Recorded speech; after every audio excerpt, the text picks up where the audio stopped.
Bonjour, je suis Amélie Groux, lead data and IA chez Sanofi. Et moi, mon rôle, c'est de trouver des opportunités d'utiliser l'IA chez Sanofi et avec mon équipe, de les développer tout en assurant une utilisation responsable et éthique de ces IA.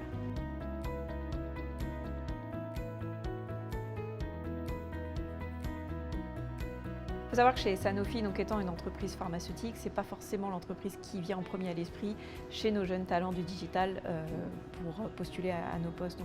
On a une démarche réellement proactive pour aller chercher ces talents, sensibiliser au métier du digital, notamment avec des actions dans les écoles, lycées et collèges. On a aussi des programmes de mentorat de jeunes filles. Donc on perd des marraines chez nous, chez Sanofi, avec des jeunes lycéennes pour les conseiller et les amener vers ces métiers, et aussi des visites de nos sites aussi pour qu'ils découvrent les métiers chez nous et les possibilités. Ça passe notamment par la rétention des talents féminins une fois qu'ils sont chez nous et l'accès aux postes de manager ou de leader.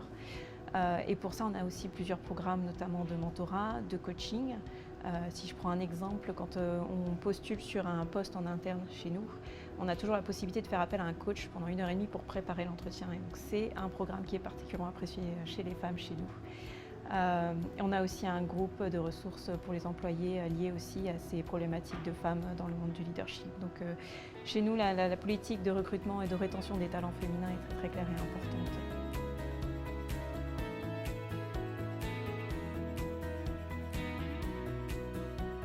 Alors chez Sanofi, on a cette grande ambition de vouloir réduire le temps entre le moment où on a une molécule qui rentre dans notre programme de recherche et développement et le moment où ça devient un traitement accessible pour nos patients.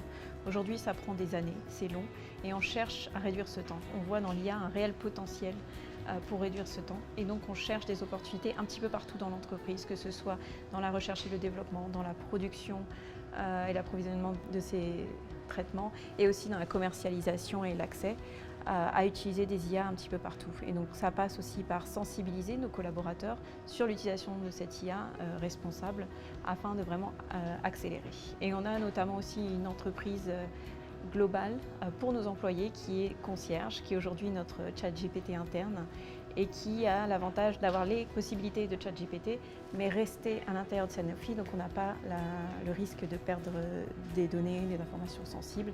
Et donc ça, c'est un produit qui est énormément utilisé chez Sanofi, qui permet vraiment d'accélérer dès maintenant sur beaucoup d'aspects de notre travail.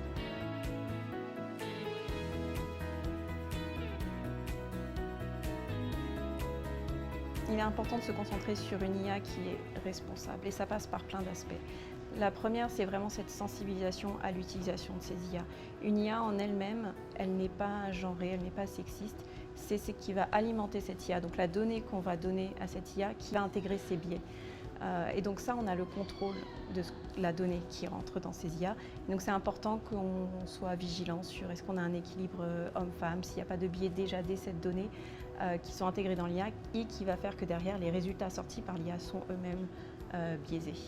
Et donc sensibiliser sur ces problématiques auprès des développeurs de ces IA, mais aussi des utilisateurs. Nous, chez Sanofi, on maintient l'humain au cœur de leur métier, et l'IA est vue comme un assistant. Donc il est important qu'aussi les humains et les personnes qui utilisent les IA soient sensibles à ces problématiques et qui maintiennent leur esprit critique lorsqu'ils utilisent les résultats de ces IA. Et après, chez Sanofi, on a aussi mis en place un cadre qu'on appelle RACE, qui est l'utilisation responsable de l'IA pour tous chez Sanofi, qui repose sur 4 piliers principaux. Donc une IA qui est robuste et sûre, une IA qui est transparente et explicable, une IA qui est précise et équitable, et une IA qui est éco-responsable.